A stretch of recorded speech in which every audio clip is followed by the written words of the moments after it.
Bem-vindos, bem-vindos. A gente está iniciando aqui hoje, né, a segunda live sobre a reforma tributária e eu tenho um grande prazer, né, a grande honra de trazer aqui para vocês a opinião da grande tributarista, uma pessoa que eu admiro demais, um exemplo, né, para todos nós aqui do Nordeste, e principalmente aqui de Pernambuco, que é a professora Merielbe, né, ela que capitaneia o IBET, né, e tem o seu próprio instituto aqui, que é o IPET, uma renomada escola, e me deu o prazer, né, de aceitar o convite para falar aqui com os alunos da ITS, falar com todos vocês, né, sobre as alterações da reforma tributária, principalmente, né, relacionados aos pontos negativos da reforma.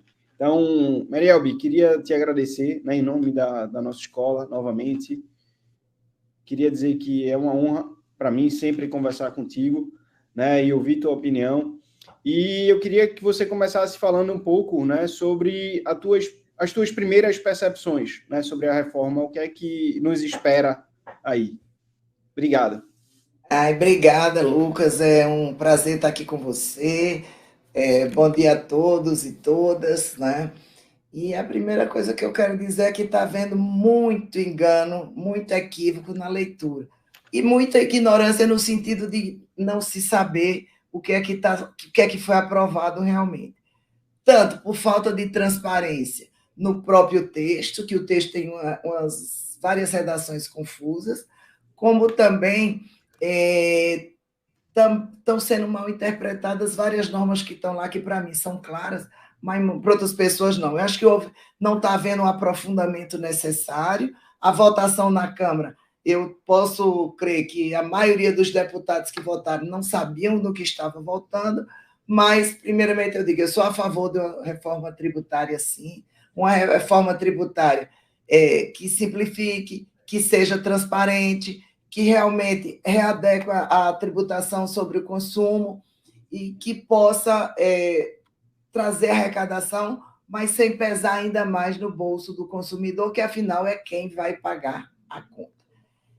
A primeira impressão que eu tenho é que foi bom aprovar, mas vários ajustes serão necessários, senão teremos um brutal aumento de carga tributária, especialmente para o prestador de serviço.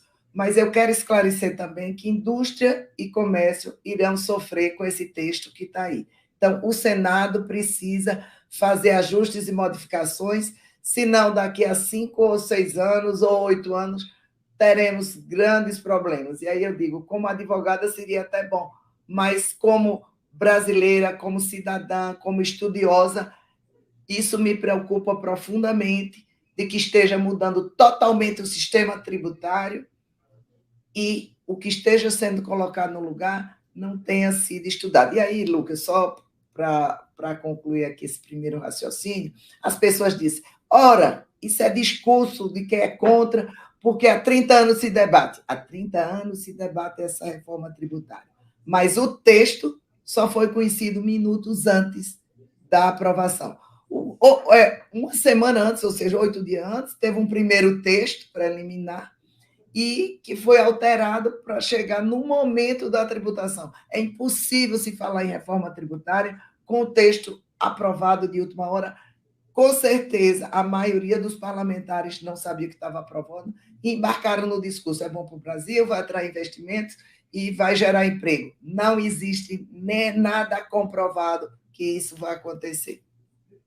Muito bom, muito bom. Eu lembro muito bem, né, de uma palestra tua já, sei lá, que a gente promoveu ali no SEDEP, acho que em 2019, né, e você já tratava sobre tudo isso que está sendo discutido hoje, né, e já defendia também o mesmo posicionamento atual, né, que a gente precisa simplificar. Sim, óbvio, todo mundo acha isso, né? A burocracia é boa para o tributarista, é boa para o tributarista, né? A complexidade entrega dinheiro, assim, entrega mais consultas para a gente, o consultivo tributário, mas é muito melhor e muito mais favorável também para a gente um ambiente mais simples, né, Merielbi? As regras do jogo mais claras, né, porque também se simplifica o trabalho e, como Aristóteles disse muito bem ontem, a gente se preocupa em estudar outras coisas mais complexas, enfim. Em relação ao que mudou, né, o que vem mudando nesse texto apresentado e que você tem se debruçado sobre ele. O que é que você menos gostou? Vamos falar assim. Veja, ninguém sabe a alíquota do imposto que foi aprovado. Então, aprovou-se o imposto às cegas, no entanto, ninguém sabe quanto vai pagar de imposto. Sabe-se o mínimo, que é 25%, que poderá ser 30% ou 33%. Então, é um absurdo que esteja se mudando totalmente o sistema tributário, sob a alegação de que vai simplificar, e aí, para simplificar, vamos pagar bem mais. Então, falta uma responsabilidade no sentido de dizer quanto vamos pagar de imposto. Eu suspeito, pela minha experiência de longos anos, desde 88 que eu trabalho em reforma tributária, que não se diz alíquota para facilitar a aprovação. Outra coisa absurda que nós temos é que foi prometida a não cumulatividade plena e não vai ser. Por quê? Para ninguém. Ou seja, o prejuízo não é só para prestador de serviço, é para a indústria, é para comércio, é para todos. Salvo quem está no regime especial, como bancos, que vai ter um regime especial, que aí, já digo, não se justifica que o sistema financeiro seja tratado de uma forma diferente do prestador de serviço, porque ambos têm o mesmo problema. Né? A não cumulatividade plena é um ponto que eu quero falar, porque todo mundo... Hoje nós temos sistema de quê? Eu compro, tenho um crédito desse valor, eu vendo, tenho o débito do valor que eu agreguei, um menos o outro. Se eu agreguei mais, eu vou ter débito a pagar, se eu agreguei menos, vou ter um valor de crédito, certo? Então, simplificando muito grosseiramente o sistema atual. Como é que será o novo sistema hoje se permanecer como está aí? Ora, o crédito do que eu comprei e vou vender esse produto, eu só terei quando o outro pagar. Então, veja, ou eu pago por ele, ou ele vai pagar e eu tenho que aguardar ele pagar para me compensar. Ora, se eu vou vender esse produto imediatamente, significa o quê? Significa que eu não sei quanto eu vou me compensar, porque eu não sei se o outro vai pagar. E aí não sou eu que vou me compensar. Isso vai ser compensado lá no fundo, né? E pelo conselhão lá vai haver uma compensação, e aí é que tem o débito e crédito. Ou seja, se eu comprar mercadoria para vender daí 10, 15 dias, vou ter que pagar o imposto, porque eu não tenho que me compensar. E todo mundo diz, mas no texto diz, poderá haver essa exigência. Poderá, eu sempre digo, quando diz, sempre que é possível, é algo que não vai acontecer, e quando diz poderá, é algo que vai acontecer. Com certeza não foi botado em definitivo o poderá, porque significa que haveria restrições na aprovação. Então, botaram, poderá a lei complementar dizer isso? Aí, pronto. Não, é na lei complementar. Mas a concepção da reforma, por quem fez, por quem está debatendo por ela, é que só poderá haver compensação no pagamento. E aí veja o absurdo. Isso vai levar a acúmulo de créditos. Hoje nós temos muito acúmulo de crédito das exportações. As empresas conseguem se compensar? Não. Ficam lá. Alguns estudos, alguns estados permitem que haja uma venda, mas tem uma dificuldade nessa venda. Conclusão, há um grande acúmulo de crédito. E quem, no momento da reforma, tiver acúmulo de créditos passados, o que é que vai acontecer? 20 anos para poder se compensar disso aí. Então, veja, haverá uma perda, sim, e todo mundo nessa ânsia de aprovar não está sendo entendido. Então, isso precisa ser mudado. Não pode ser deixado para a lei complementar, porque se for para a lei complementar, está sacramentado. A Constituição permitiu. Então, eu quero dar esse alerta à indústria, comércio, serviço. Isso precisa, sim, ser alterado sob pena de ruir a reforma. E aí, porque Rita Della Fé, que veio para o Brasil defender o IVA, trazida até pelo CECIF, ela disse que isso não existe em nenhum lugar do mundo e que isso inviabiliza o sistema. Se o sistema é não cumulatividade plena, daí porque as alíquotas vão subir, a restrição, o condicionamento ao pagamento, significa que vai implodir o sistema ou todo mundo vai pagar mais.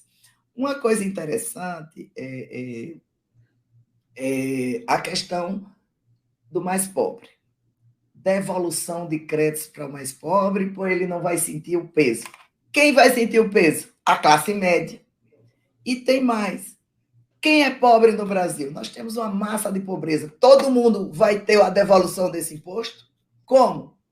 Quem vai ser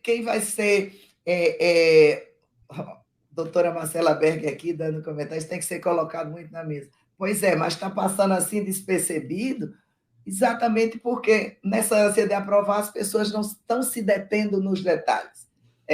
A questão são os detalhes. Então, veja só, a devolução do imposto. Quem é mais pobre no Brasil? O pessoal do Bolsa Família, vamos criar um Bolsa Imposto. Quem comprar vai na nota, então imagina alguém lá, ontem eu estava com o pessoal indígena, os indígenas lá do Pará, lá do Amazonas, como é que vão ter esse imposto de volta? Vão num posto, vai ser uma bolsa, isso aí a gente precisava, claro que isso não vai para a Constituição, que já está muito pesada, mas precisa se esclarecer como vai ser, porque isso foi aprovado. Aí, veja, digamos que seja Bolsa Família ou o mais pobre seja quem está na tabela de isenção do imposto.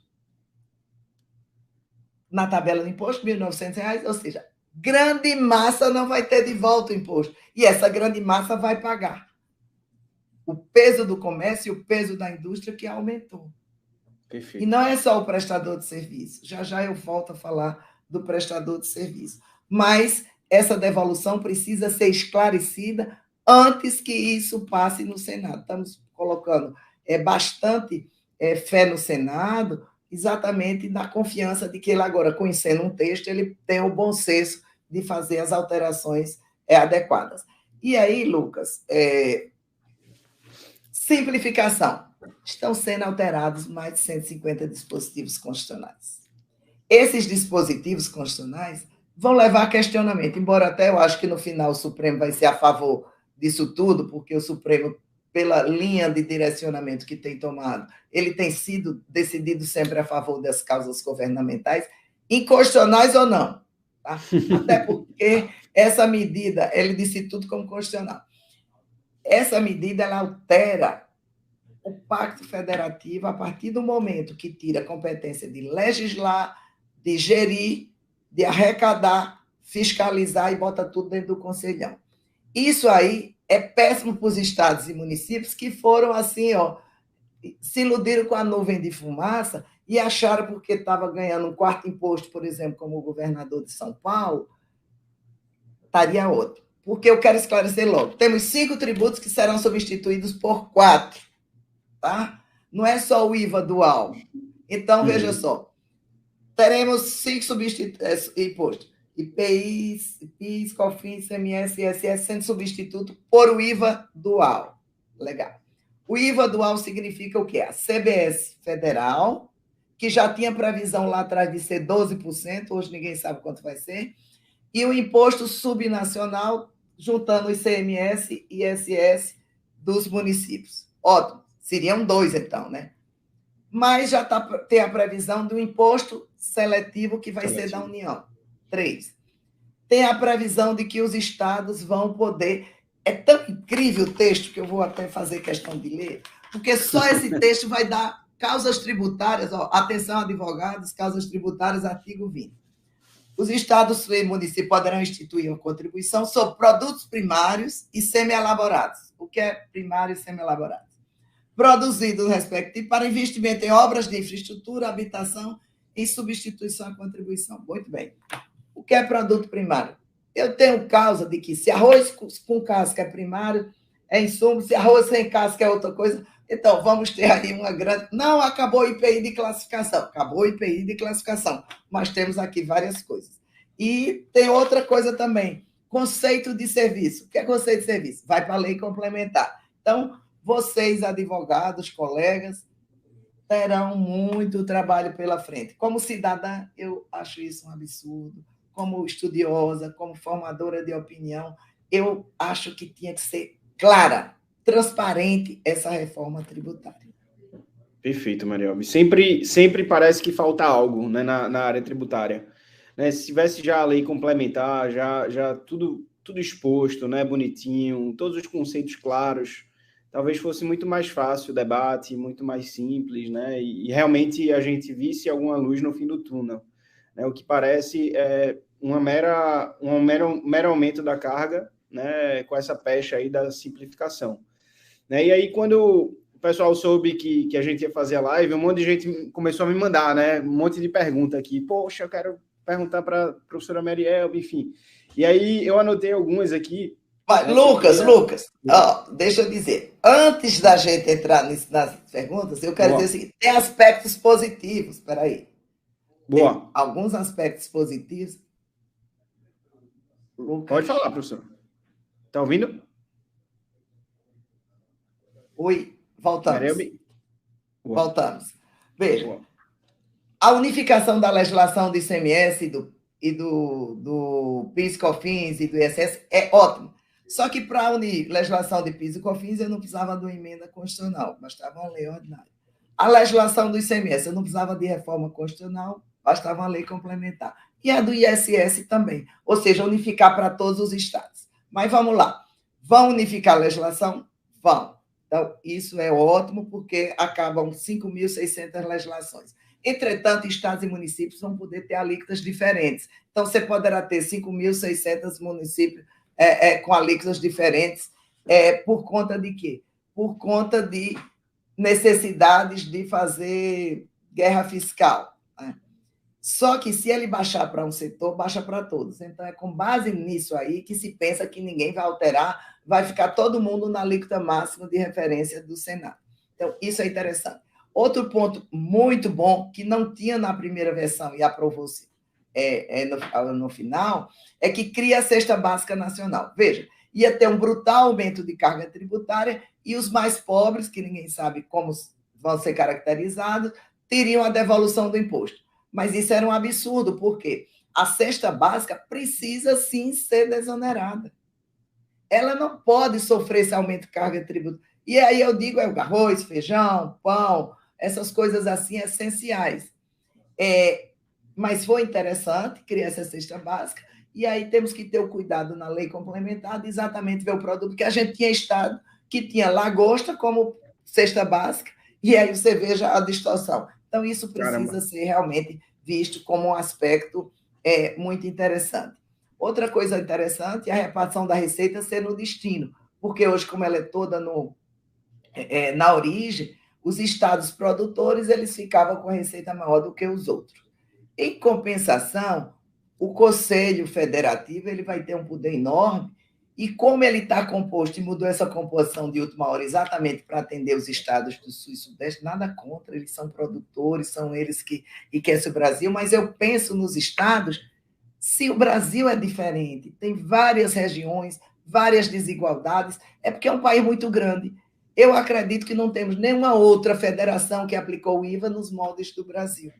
Uhum. Então, eu digo, trazer um sistema tributário estrangeiro para o Brasil de forma acrítica. Não, aplicou lá e foi bom? Aplicou lá e foi bom porque lá tem uma outra característica de países. Aqui nós temos outras características que têm que ser respeitadas. Então, nós temos a questão o IPVA, que não é sobre o consumo, mas aproveito isso para colocar, sobre barcos, avião. Claro que tinha que ser tributado, sim. Não tinha por que um iate ser tributado, não ser tributado e o pão ser tributado. Então, isso foi muito bom nessa reforma e o que nós precisamos é aperfeiçoar, ajustar, para que ela atenda os objetivos que ela foi criada. Excelente. Em relação ao conselhão, né, antes até de entrar aqui nas perguntas, você está falando muito sobre ele. Né? Você acha que os estados eles vão perder, né, os mais pobres, vamos dizer assim, a autonomia, Elielbi? Todos vão perder a autonomia, tá? Na realidade, o Conselhão hoje será o quarto poder do Brasil. Será executivo, legislativo, judiciário e o Conselhão.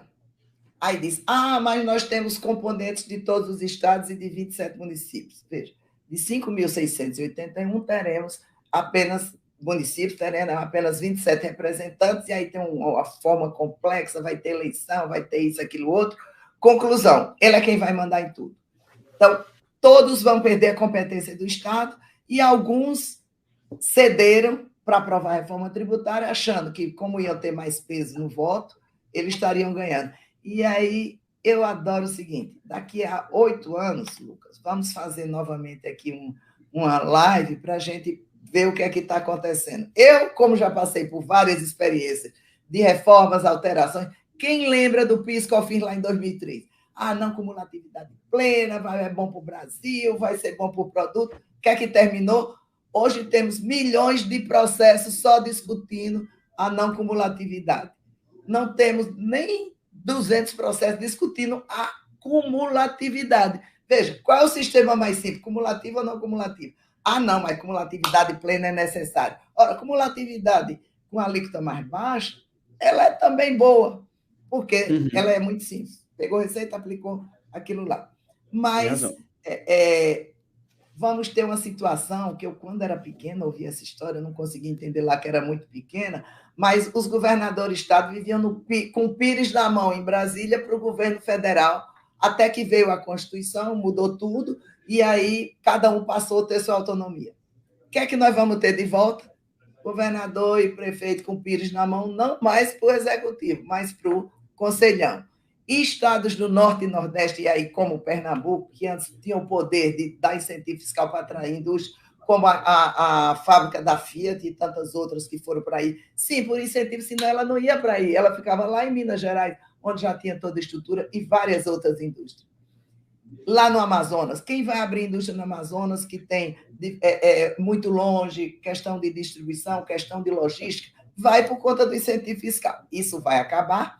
E aí, o que é que vai acontecer? Um Fundo Nacional de Desenvolvimento Regional gerido pelo Executivo. O que é que esses estados vão fazer?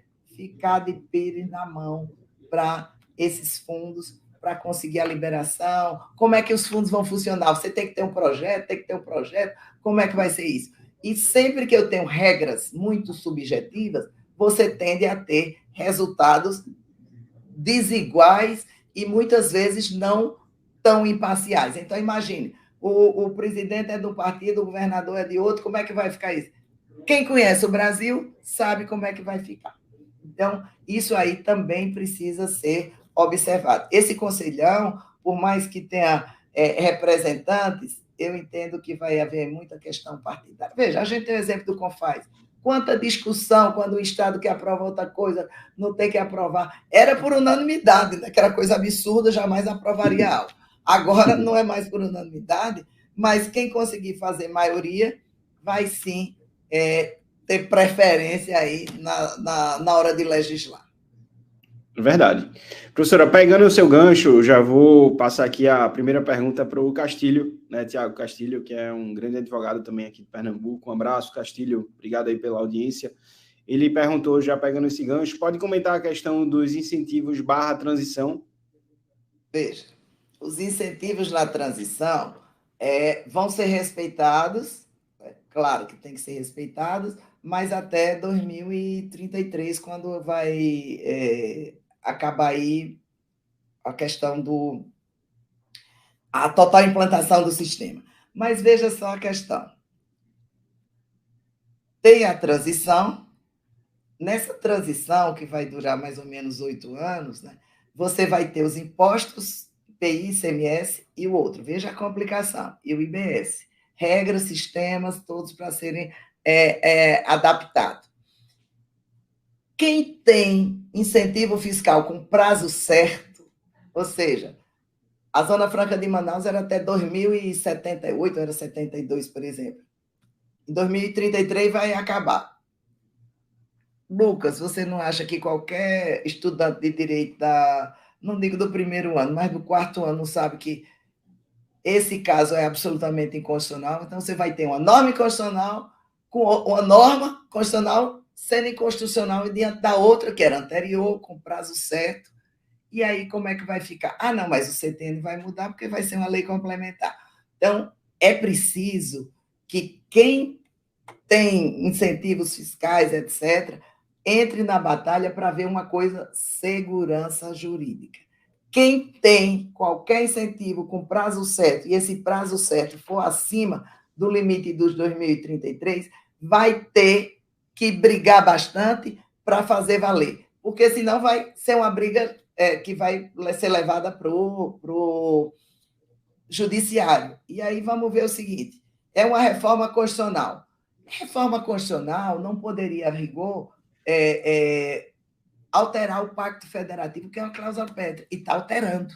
Então, só aí já seria inconstitucional o poder de autonomia, independência, legislação, fiscalização, arrecadação e gestão dos tributos, passar para o Conselhão, e só a gente sabe, né, que estuda esse, não vou dizer no primeiro ano de Direito, mas lá na faculdade, que as cláusulas pétreas, só uma outra Constituição poderia ser alterada, não poderia ser alterada por uma simples reforma. Está sendo. Então, aí na base há uma grande discussão. E isso vai acontecer com relação aos incentivos fiscais. Quem tem incentivo fiscal por prazo certo, não, se ele é incerto, vai poder ser alterado, infelizmente. Embora, veja, empresas que mudaram, se instalaram para gerar emprego, investiram, criaram esses empregos, atenderam os requisitos da lei, como é que elas vão ficar? Então, isso é uma insegurança em nome da reforma tributária. Aí vamos ver o seguinte: se os parlamentares decidirem, é porque eles querem assim. Quem tiver o seu direito vai brigar no judiciário para ver se o judiciário diz o legislativo pôde, alterou, ou o que vale é a segurança jurídica da Constituição como um todo. Ótimo, muito bom. Muito bom. Talvez aí essa questão seja até apreciada com mais detalhe, né, pelo Senado, porque o próprio relator é o Eduardo Braga, né, que é lá do Amazonas, e ele disse que tem muita coisa a ser alterada. Né, meu conterrâneo, porque eu sou pernambucana, mas acabei de receber o título de cidadã amazonense. Né? Que legal. Então, vamos ver se a gente consegue sensibilizá-lo. E veja, isso aí não se trata de guerra de norte e nordeste. É o seguinte, é Brasil, minha gente. O Brasil tem regiões menos desenvolvidas porque o Brasil optou por industrializar norte, ou sul e sudeste. Opção lá atrás, mas aconteceu. E nós hoje temos uma região grande, região rica, e uma região distante e com dificuldades de logística, dificuldades de acesso, etc. Né? Então, quem conhece a Amazonas, eu conheço razoavelmente, tem lugar que você só chega de barco. Tá? Então, como é que essas empresas iriam se instalar lá? Elas iriam se instalar lá porque tinham um bom incentivo fiscal. Sem incentivo fiscal, elas vão ficar na mão de quê? Na mão do fundo que vai fazer essas distribuições que a gente não sabe como vai funcionar. Então, temos uma grande briga para o Senado e uma grande briga depois na lei complementar. Mas eu acho que muita coisa tem que ser corrigida agora. Essa não cumulatividade plena, exigir pagamento, tem que ser alterada na Constituição agora. Porque se for para a lei complementar, dançou. Até porque ela só acaba com 50 anos a reforma. Ou seja, eu sou muito jovem, Lucas, acho que você também é jovem, a gente vai ter o dia de dizer, acabou, foi implantada a reforma tributária. Mas quem não é, não vai ver. Quem está votando nela hoje, eu duvido que muita gente esteja vivo para ver esse período. E aí, conhecendo o Brasil e os brasileiros e os nossos políticos, em 50 anos tudo pode acontecer, inclusive nada, mas com certeza vai acontecer. Sabe uma coisa interessante? O IPI não vai ser extinto, vai ser reduzido a alíquota zero até o ano de 2033. Vai ser. Por que IPI não vai ser extinto logo e vai ficar com a alíquota zero? Você sabe? A alíquota zero é só aumentar a alíquota e o presidente vai poder aumentar a alíquota na hora que quiser. Ou seja, não tem a anterioridade anual, não tem a 90ª, na hora que ele quiser, apertou, sobe a alíquota do IPI. Quem viver, verá. Isso aí você pode escrever aí, que eu assino embaixo, que nós veremos isso, a não ser que existam as outras arrecadações. Agora, quer ver uma questão muito assim, complexa? É que você está fazendo a revisão da tributação sobre o consumo e lá dentro tem o seguinte: vamos, dentro de 180 dias, remeter a do imposto sobre a renda, a tributação da renda. Né? Qual é a grande questão da tributação sobre a renda? Eles querem tributar a distribuição de dividendos. Lucros, aí veja, não são lucros e dividendos que são isentos. Lucros são tributados na pessoa jurídica. São os dividendos que são distribuídos que serão isentos, que são isentos. Aí, imagina, eu até fiz uma conta bem grosseira aqui ontem, que eu estava na live, veja só. Pessoal do lucro presumido, atenção, quem ganha 78 milhões. vai. Hoje paga 25% de IR, não é 15%, né? É 15% mais os 10% do adicional para quem tem um resultado acima de R$20.000 por mês. Muito bem. 25% de imposto sobre a renda. CSL, que é 9, não sei quanto, né? PIS/COFINS, 3,65 hoje. E prestador de serviço, que tem 5% no máximo de ISS, dá quanto essa tributação? Passa para isso é hoje. Passa para o outro. 25% de IR, mais 9% de CSL, ao invés de pagar 3,65 mais 5 de ISS, 3,65 de PIS/COFINS mais 5, vai pagar 25% de IBS, e imagine se passa 20% do lucro dos dividendos, como é que vai ficar isso aí? Você vai ter a tributação que vai lá para cima. Quem aguenta? Agora veja, gente, a pessoa jurídica, ela é uma ficção. Ela é a pessoa física. Mas é uma entidade, pessoa jurídica, que vende para quem? Para o consumidor que não vai ter direito a crédito. Quem vai pagar por esse aumento? O consumidor. Ai, não, só quem consome serviço é rico, pelo amor de Deus. Pobre consome serviço e nós temos serviço na cadeia produtiva intermediária. Serviço de limpeza, serviço de segurança, etc. Que essas não vão dar crédito se tiverem no Simples. E só vão dar crédito no que elas pagarem. Ora, elas vão pagar, quem adquire o serviço, se for pessoa jurídica, vai ter direito. Ela não tem crédito porque a mão de obra, a pessoa física, não paga. Então, vai terminar o quê? Muita gente botando a mão de obra a pessoa física para ser pessoa jurídica para poder se creditar. Mas não tem problema, porque em algum momento é o seguinte, quem vai pagar é o consumidor final. Então, as pessoas, outro dia eu fui numa entrevista e pensei, porque ela é contra, não tenho partido. Nem sou isso, nem sou aquilo. Eu sou Brasil. É isso aí. Eu sou Brasil, principalmente nesse momento de reforma, eu me vejo a professora, a estudiosa, não vejo nem a advogada. Porque se eu fosse advogada, eu estava gritando só pela tributação dos advogados, que vai lá para cima. E aí, Lucas, eu quero esclarecer e repetir, porque hoje eu vi um vídeo de um colega advogado que eu acho que ele não leu a proposta. Pessoa jurídica do Simples, qualquer que seja a atividade, o que é que vai acontecer com ela? Indústria, comércio, e mais de 90% das empresas brasileiras são do Simples, atenção. Sim. E aí vem aqui o seguinte, mais de 50% das micro e pequenas empresas são de mulheres, tá? Então, vamos lá pegar a seguinte questão. Micro e pequena empresa, nada muda? Não, vai mudar o quê? Continua o regime? Continua. Mas continua o regime. Continua o regime, mas o crédito para quem adquirir serviço bem de 7 micro e pequena empresa vai ser apenas o quê? O que ela pagar de IBS e CBS dentro dela. Que o Simples, ele tem uma forma mais reduzida de tributação. Então, só vai dar o crédito desse valor pequenininho que ela pagar dentro do Simples. A outra alternativa é sair do Simples ou permanecer no Simples para a folha, que é o mau custo, e sair para os impostos do IPI, ICMS, etc., passar para o IBS e para a CBS, pagando o custo de 25%, que ninguém sabe se vai ser 25%, 30% ou 33%. Isso ninguém sabe. É o mistério do Santo Graal, ninguém sabe. Então, veja só. Micro e pequena empresa, está vendo um equívoco muito grande. Estão vendendo que não altera. Altera sim e vai afetar a concorrência. Ou seja, não extingue, continua com a tributação reduzida, mas não dá crédito, então afeta a concorrência. Uma indústria, o comércio, vai comprar de uma micro e pequena empresa que não dá crédito ou de uma outra empresa que dá crédito. Ou ela sai do sistema para dar crédito e aí o preço dela vai aumentar muito.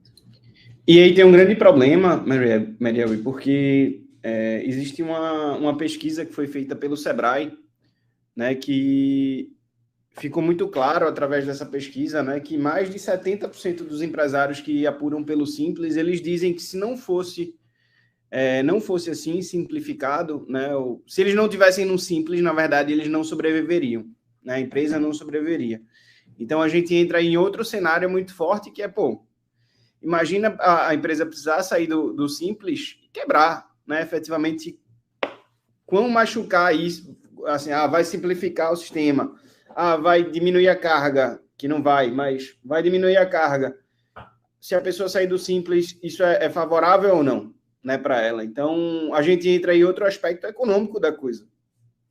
Exatamente, porque sob o discurso da simplificação, da transparência que não está vendo, etc., vamos pagar mais imposto.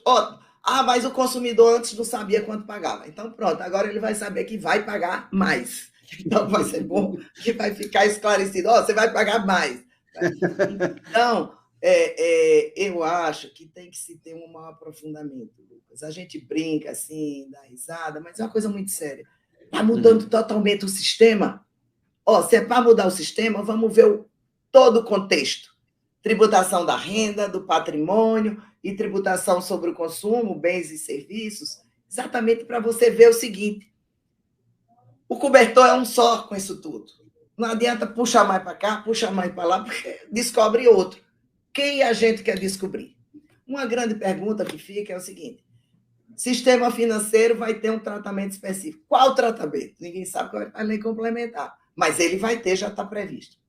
Ora, se o problema do serviço financeiro é que ele não tem crédito e que a relação dele é com pessoa física, o médico, o advogado, o arquiteto, o engenheiro, a empresa de limpeza, a empresa de transporte saiu, mas qualquer outro serviço que seja de prestação de serviço, ele vai ser afetado.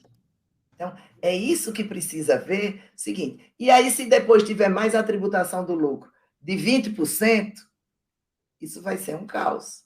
Por quê? Porque vai ter uma tributação alta.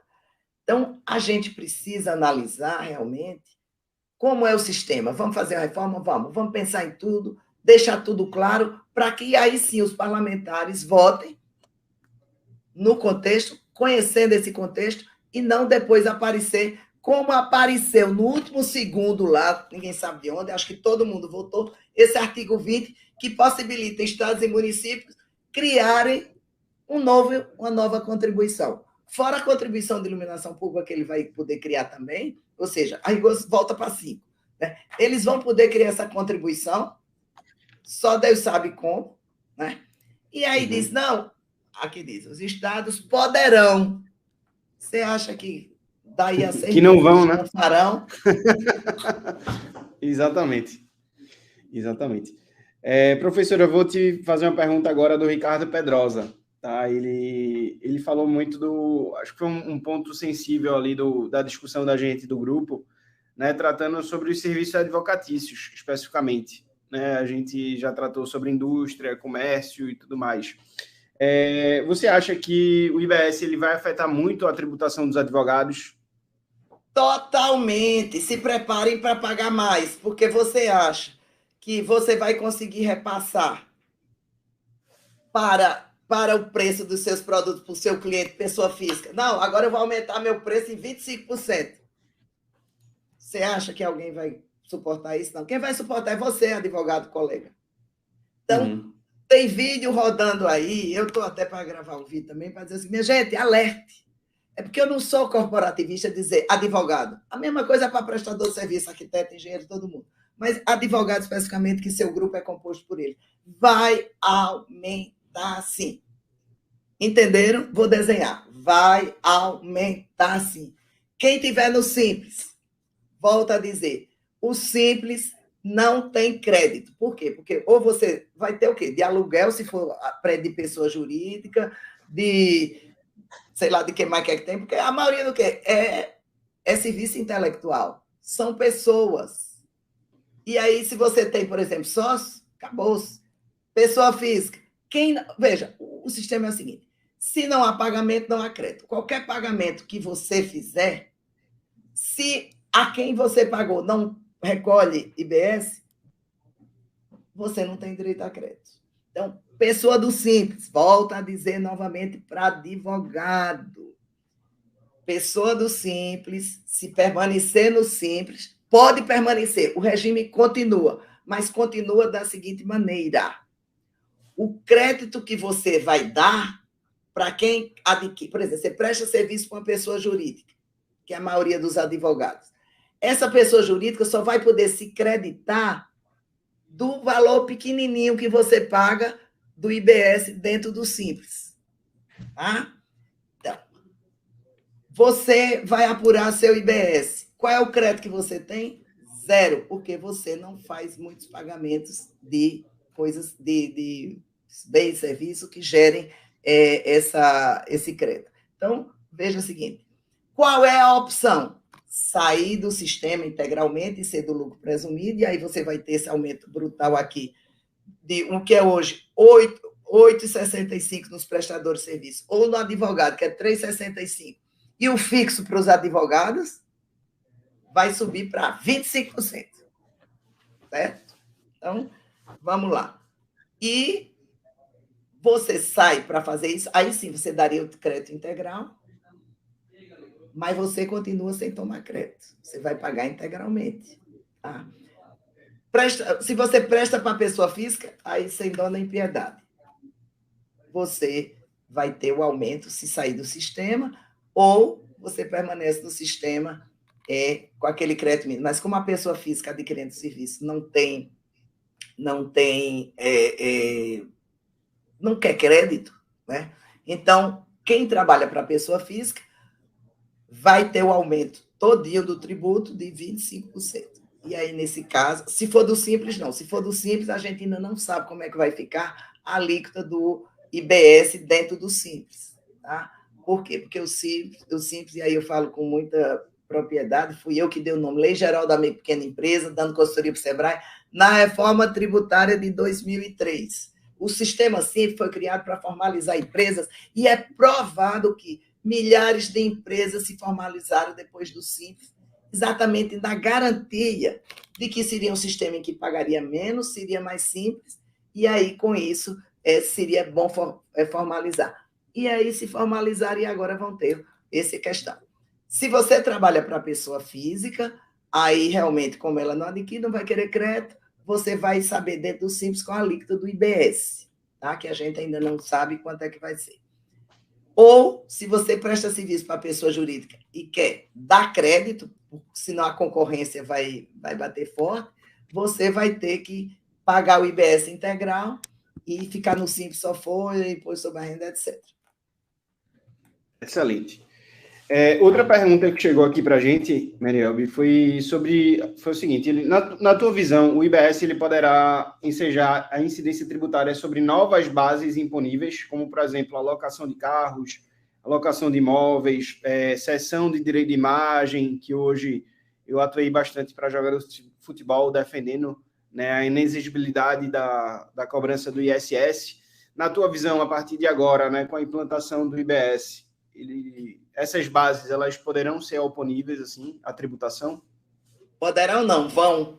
O IBS é para ser o tributão, pegou tudo. A única coisa que ele não tem, que aí eu acho a coisa mais absurda não ter, são as operações digitais que você faz com empresas do exterior, né? Então, esse site aí da vida que você compra diretamente do exterior, né? Shein, tem outras aí, assim. Eu sei a Shein porque eu já mandei buscar coisa lá. O Ali. O Ali, não, eu já mandei buscar umas presilhas lindas para o meu cabelo. Aí, veja só que eu comprei lá, não comprei para a indústria daqui. E esse produto entrou isento de imposto de importação. Né? Aí vai ter que mexer no imposto de importação, porque senão você está criando uma desigualdade, uma desonomia entre a indústria nacional e está gerando emprego lá no outro país. Nada contra o outro país. Só que a indústria nacional ainda não achou a folga. E nada disso está previsto como é que vai ser tributado. Vai ser tributado pelo imposto de importação. Sim, mas o daqui está pagando uma série de impostos mais altos. Então, teria que haver uma previsão sobre isso aí também, para ajustar o sistema e adequar nosso comércio e indústria. Me causa espécime que ninguém está falando nisso. Ou seja, respondendo bem diretamente, tudo vai ser alcançado, porque eles dizem que tudo é bem o serviço, não tem distinção do conceito. Se você vai lá para o 156, agora tem uma coisa interessante que ele diz também. Eu não me lembro do artigo aqui que eu estava vendo ontem. O conceito do que é serviço vai ser da lei complementar. Então, veja, aí vai ser a grande discussão, que vão ser grandes causas tributárias em que vai pagar mais, mas vão aparecer mais causas para você batalhar. Né? Então, ela diz aqui que o conceito de serviço será dado pela lei complementar. Né? E aí vai entrar tudo, não vai... E aí eu acho justo, tá? Eu acho justo haver equiparação, porque você é advogado, você é médico, você é arquiteto, você é engenheiro, você tem uma empresa de limpeza, você tem um salão de cabeleireiro, várias outras empresas de prestação de serviço, né? E você paga. Aí o outro vai ter um aluguel, e aí eu posso dizer o seguinte, eu tenho um imóvel alugado, então estou falando para mim mesma, né? Vai ter que ser alcançado, né? Não tem mais como deixar disso aí ser apanhado pela tributação. Legal, agora não está definido, pergunta... peraí. Agora a gente tem o texto que a gente não sabe, que vai ficar tudo para a lei complementar. Nós temos um cheque em branco, eu até botei aí, reforma tributária, um voo às cegas. Foi aprovado e você, ó, vou de vendas sem saber o que é que está aí. É verdade. E aí, professora, algo que me gera uma curiosidade muito grande, né, porque eu ainda não peguei na minha experiência como tributarista júnior, né, eu não peguei nenhuma grande reforma dessas, né, enfim, de um sistema ainda mais como essa, né, que por certo virá. Lucas, eu peguei, porque a reforma foi em 88, mas era muito jovem, viu? Não, claro. Mas eu peguei a de 88. Mas ali abriu um grande espaço, né, Merielbe, para o tributarista, né? Possivelmente naquela época você ainda era auditora, né? Não estava exercendo o Ministério da Advocacia, mas pelo que você teve como experiência e você viu, né? O que é que abre de grande oportunidade aí para o tributarista em si, né? Para nós? Infelizmente, abre todas as portas, né? Se você souber ler e interpretar corretamente, e aí vem o seguinte, agora você vai querer outros estudos, não só de direito tributário, né? Você vai ter que ter de fundamentos do direito, de formação, de interpretação, de normas, etc. Ou seja, vai ser bom que agora todo mundo vai ter que estudar muito, porque senão você corre o risco de ler e achar que é o que você está vendo. Não é, tá certo? Então, a reforma, o PIS e COFINS mesmo, que era PIS e FIS social, né? Era o FIS social. Veja, FIS social era 0,5%, era 0,5%, nem me lembro mais, em 2003. Aí eles pegaram e disseram, não, vamos fazer a não cumulatividade. Se você vê a justificativa da expulsão do motivo, é linda, né? Vamos acabar com a não cumulatividade, o efeito cascata que sobrecarrega o produto brasileiro, afeta a concorrência internacional, vamos resolver. Aí fizeram. No outro dia começaram a quê? Isso não dá crédito, isso não dá crédito, isso não dá crédito, isso não dá crédito, isso não dá crédito.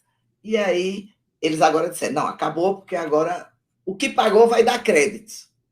Bom, pelo menos assim está mais fácil de mexer, mas com esse conceito aqui do que vai ser serviço, eu já fico aqui preocupada. E aí a gente tem esse outro conceito aqui do que é produto semi-elaborado, produto primário, que danado é produto primário. É o arroz na casca, é o arroz que arranca, é o arroz no pé, é arroz branco descascado, e aí vamos ver, porque aí sobre esses vai poder incidir uma nova contribuição. Agora todo mundo vai dizer, não, meu produto já é elaborado, porque aí vai pagar, vai evitar de pagar essa contribuição. Então, veja, gente, o direito tributário é um campo que sempre tem muita oportunidade. Por mais que diga que vai simplificar, vai ter transparência, não é bem isso quando aprova a lei.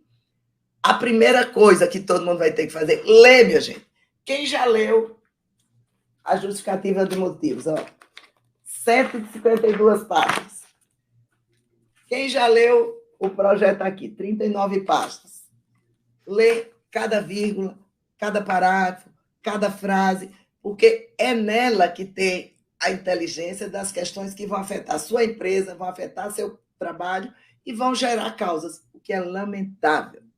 Veja, adoro advocacia, adoro ganhar dinheiro, adoro prestar um bom serviço para o meu cliente, graças a Deus tenho tido muito sucesso, mas como cidadã é lamentável que o texto esteja tão confuso que essa redação vai levar a grandes debates E aí, outro dia, o colega estava dizendo, Mary, pode ser que o Supremo não julgue, mas até lá já foram 15, 20 anos, né? E aí a gente foi entrando com as causas. Vai que, né? Vai que uma transite no meio, vai que haja perca o prazo, vai... fica aí.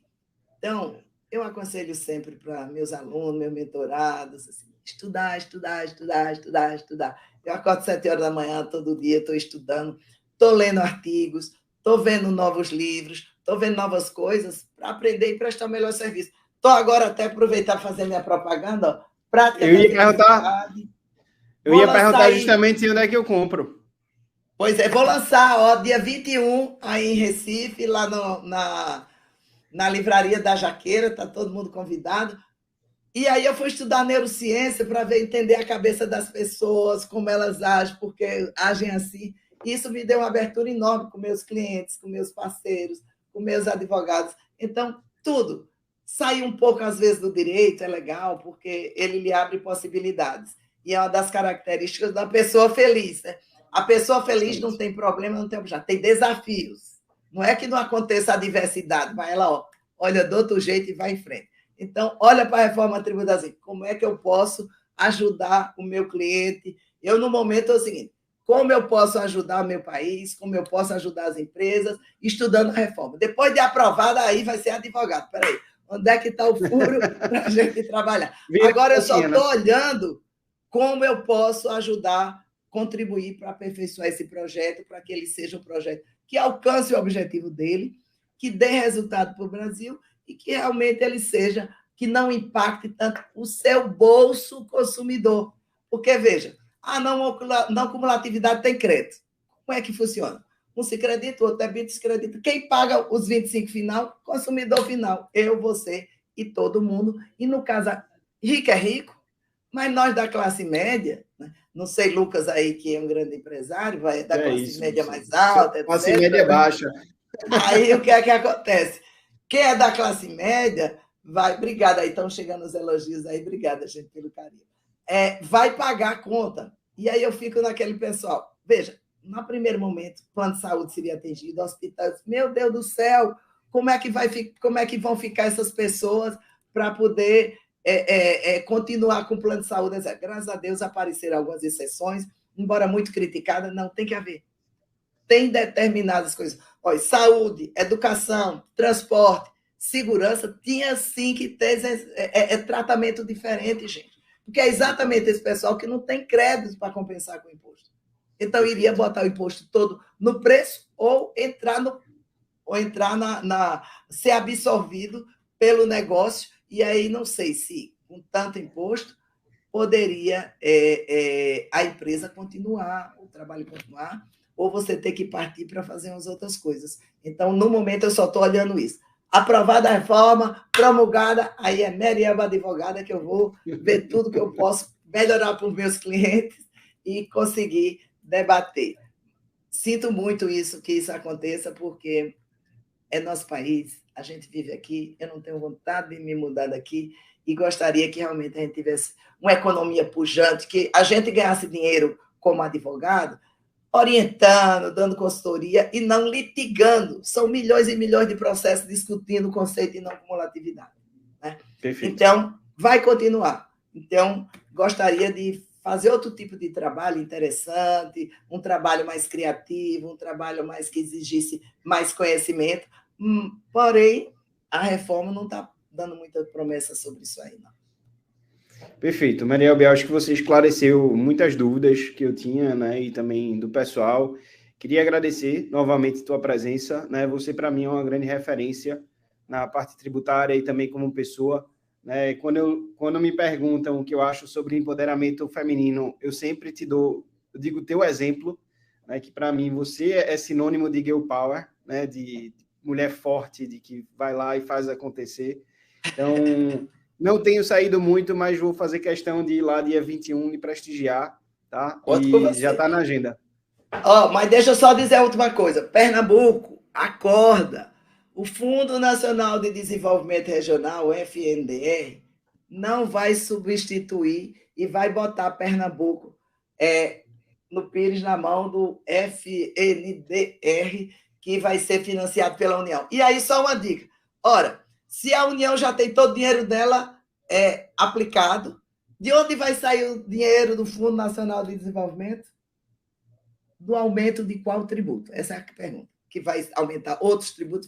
Só quero saber de qual. Obrigada, Lucas. Um privilégio estar aqui. Parabéns por esse trabalho tão maravilhoso que você faz com o ITS, levando a educação, formação, conhecimento para todo mundo. E eu vejo quando você começou, né? E você chegou, professora, eu queria criar.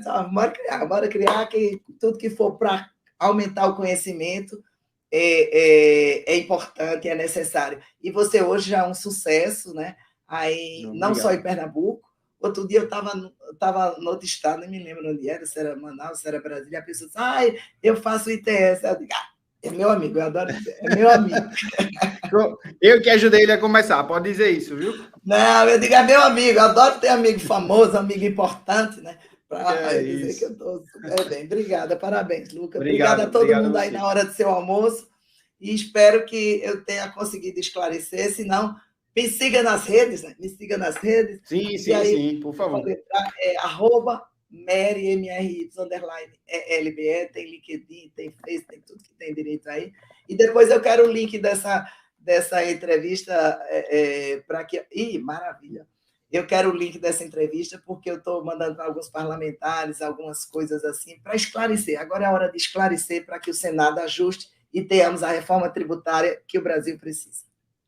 Perfeito. E importante isso que você falou, né? Vamos pegar o link dessa live, vamos pressionar, né, todo mundo que a gente conhece lá no Senado para que realmente mude, né, e torne tudo isso mais claro, né, para todos nós. Então, obrigado, Marielbe, a casa é sua sempre, e obrigado a todo mundo. Sigam ela aqui, tá? Tchau, obrigada.